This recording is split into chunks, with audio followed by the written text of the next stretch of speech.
Are your Social Security benefits really tax-free? And what's the real difference between Original Medicare and Medicare Advantage? Today I'm answering two of the most common retirement questions I hear from folks just like you today on the Howdy Neighbor Retirement Show. It's the Howdy Neighbor Retirement Show.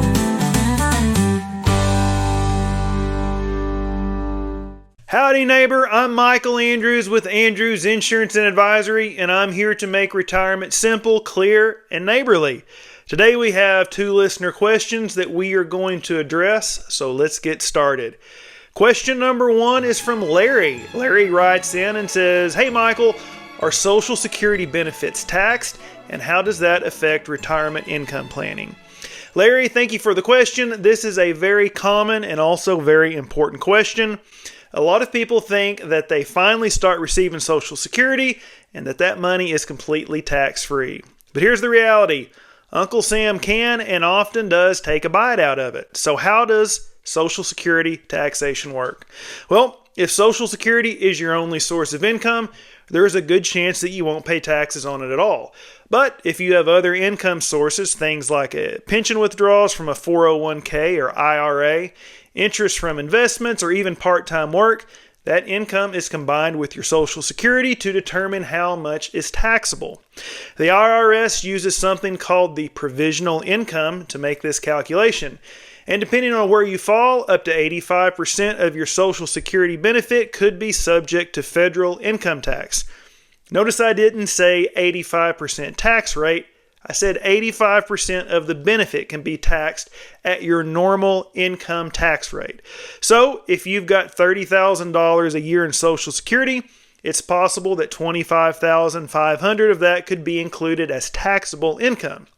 So why does this matter in retirement planning? Here's where people get caught off guard.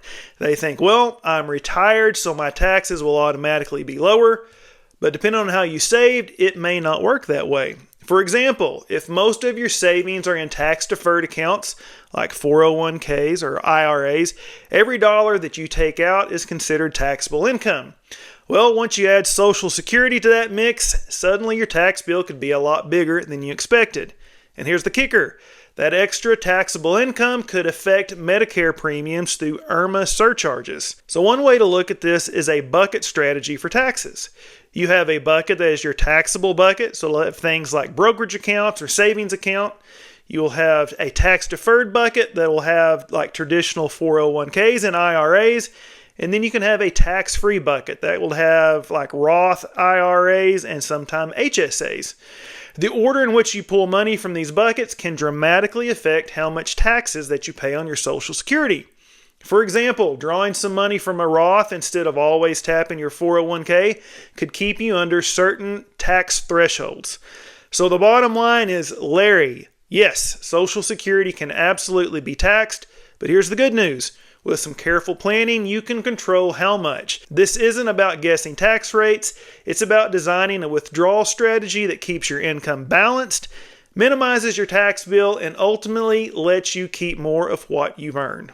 Thanks again for sending in the question, Larry. On to question number two, and this one is from Janet. Janet asked, "Hey Michael, what's the difference between Original Medicare and Medicare Advantage?" Janet, this is probably one of the absolute number one Medicare questions that I hear, and it's a really important one because the choice that you make can affect not only your wallet, but also your access to care for years to come. So let's talk about Original Medicare first. That would be Medicare Parts A and B. Original Medicare is the traditional program that's run by the federal government. So Medicare Part A covers hospital care. That would be things like inpatient stays, skilled nursing, and hospice. Medicare Part B covers outpatient care. That's things like doctor's visits, preventative services, surgeries, durable medical equipment, you name it. But here is the catch. Under Medicare Part B, Medicare only covers 80% of your costs. So that means that you are responsible for the other 20%, and there's no out-of-pocket maximum. If you get hit with a huge medical bill, that 20% could mean thousands upon thousands of dollars. So that's why many folks add a Medicare supplement or a Medigap policy to pick up those costs. And since Original Medicare doesn't include prescriptions, Most people also have to add a standalone Part D plan for drug coverage. So the bottom line is original Medicare plus a supplement equals more predictable cost and freedom to see almost any doctor nationwide. But it comes with monthly premiums that are typically higher up front. So Medicare Advantage, or Part C, is a little bit different. It is run by private insurance companies that are approved by Medicare. So try to think of it like a package type deal. What it does is it rolls Medicare Part A and B, and usually the Part D, into one plan. Advantage plans often include extras that original Medicare doesn't. Like, for example, they can cover dental, vision, hearing. Some of them may offer gym memberships. Premiums can be much lower than buying a supplement, and sometimes they can be even as low as $0. But there are trade-offs. You have to stay in network for most services, similar to like an HMO or a PPO health insurance that you would have had prior to Medicare. Also, you will likely have co-pays and co-insurance for services. And while there is an out-of-pocket maximum, you may end up paying more throughout the year if you need a lot of care. So the key differences in real life, and this is how I like to explain it to folks that I'm sitting across the table from. Original Medicare with a supplement is like buying the Cadillac option. More freedom, fewer surprises, but higher premiums.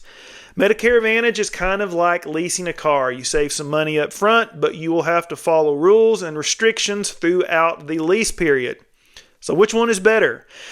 Well, neither one is necessarily better across the board. The right choice depends on your lifestyle, your health needs, and your budget. So for example, do you travel a lot or you want the ability to see specialists anywhere in the U.S.? Well, in that case, original Medicare with a supplement may be a better fit. Do you prefer lower monthly premiums and don't mind using a network of doctors? Well, Medicare Advantage may be the way for you to go. And the good news is you don't have to figure it all out alone. Reach out to a trusted broker who represents many different insurance companies to compare the differences and see what works best for you. So that was 2 great questions today. Larry showed us how Social Security taxes can sneak up on you, and Janet reminded us that Medicare isn't a one-size-fits-all.